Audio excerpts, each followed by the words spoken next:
معروف اداکارہ علیزہ شاہ نے عید الاضحیٰ کے موقع پر سوشل میڈیا پر ایک انتہائی جذباتی پیغام شیئر کر دیا۔ اپنی انسٹاگرام سٹوری میں علیزہ شاہ نے لکھا، کافی عرصے سے میرے دل میں یہ بات تھی۔ میں جانتی ہوں قربانی ایک سنت ہے، حضرت ابراہیم علیہ السلام کی عظیم قربانی کی یادگار ہے، لیکن کیا ہم اس کی روح کو برقرار رکھ پا رہے ہیں؟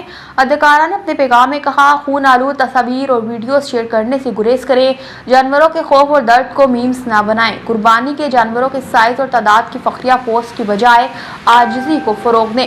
علیزہ شاہ نے اپنے جذبات کا اظہار کرتے ہوئے کہا، میں ہر سال سڑکوں پر بہتے خون اور جانوروں کی آنکھوں میں خوف دیکھتی ہوں۔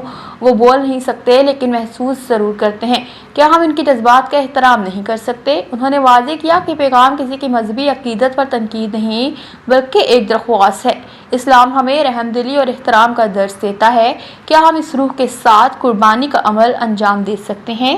اپنے پیغام کے اختتام پر علیزہ شاہ نے کہا، یہ میرا ذاتی نقطہ نظر ہے، آپ اس سے اختلاف کر سکتے ہیں، لیکن مجھے یہ بات کہنی تھی جو میرے دل پر بوجھ بنی ہوئی تھی۔ علیزہ شاہ کا یہ پیغام سوشل میڈیا پر وائرل ہو رہا ہے۔